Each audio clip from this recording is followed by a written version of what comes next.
Good morning, ladies and gentlemen. It's a great pleasure to be here in company with my colleagues in David Davis and Russell North and Danny, and also Kelly. Wonderful to have you here, and Amanda, and very particularly, ladies and gentlemen, Peter Craighead. All round good guy. Special round of applause. I was just saying to David as we were about to sit down. I remember the day when we came here to open the hospital. Minister Rob Knowles came to undertake that task. I think I stand to be corrected. 97 seems to be the popular date that we've fallen upon. But anyway, it's only a moment ago that the facility was opened, and it of course performs an extraordinarily important component of our health service provision right through Gippsland, and very particularly in the role as a major regional facility for us here in this great part of the state. Apart from anything else, it employs around about 1,800 people in its various elements, in the sense of the clinical staff, the administrative staff, those who look after the general maintenance of the hospital, all of those who are involved in its different elements. And indeed about 15% of the total workforce in the Latrobe Valley is engaged in health service provision at one level or another. So provision of health services is a vital component of this region, and very particularly focused around this hospital. But with the passage of time, of course, there have been many plans that have been developed from different points as to what we would do by way of what is termed Stage 2A. And what we've come here today to announce is that in the budget next week, in our budget, which will be delivered on Tuesday the 6th, we will fund a $73 million redevelopment of the Latrobe Regional Hospital on this site, and I'll leave it to David to talk to you about the actual specifics of it.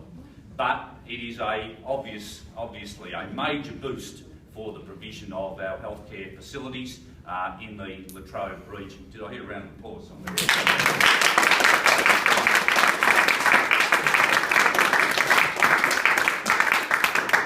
And I'm not being glib about this. I, as a Gippslander, and on behalf of Russell, of course, who no doubt will want to get up and say something in a minute, it's just such a magnificent initiative to have happen for the Gippsland region.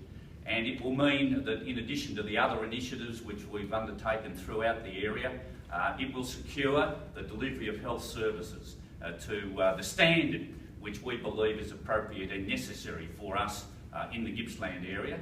And it's reflective also of how important it is in the regions of our state, wherever it may be, that we have a standard of health service delivery which is appropriate to our contemporary communities, but also to growing those who are going to be part of our future. Amongst the first things that people call for when they're looking at whether they're going to continue to stay in a particular location or whether they are not, and let alone those who are going to be attracted to come and live and work with us, is the issue around health service delivery.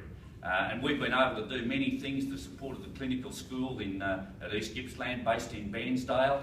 The money that David's been able to contribute to its support, the important capacity it has in being able to train our health professionals in their different guises, illustrates how if you can train people locally, you're more likely to keep them. The work that's been done through the Regional Capital Fund, a $56 million fund, with about $5 million of that coming into the Gippsland region. All these things are important in being able to underpin the service delivery across the health sector over the course of the coming years.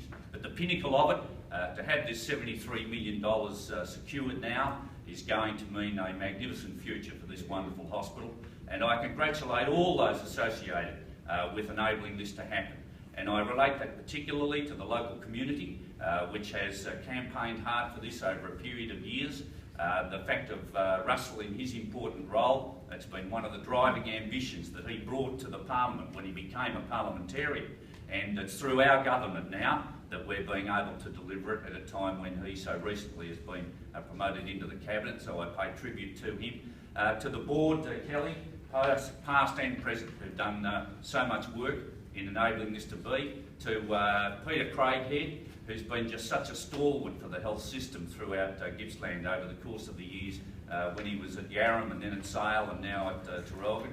and Amanda, who of course worked with him certainly in the sale situation and has worked with him here over the course of the years subsequent. And so inevitably by naming names I leave people out. I don't mean to do that. Or rather, I think it is such an inclusive day for everybody, and very particularly, and this is a final word in this, the real focus on this is delivery of the service to the patients. In the end, that ultimately is what this is all about, looking after people who are in need of assistance, and I congratulate all of you for the wonderful work that you do in that regard, and we believe that through the addition of this important funding injection, you'll have facilities which are appropriate to enable those important needs to be serviced even better in time to come. Thank you.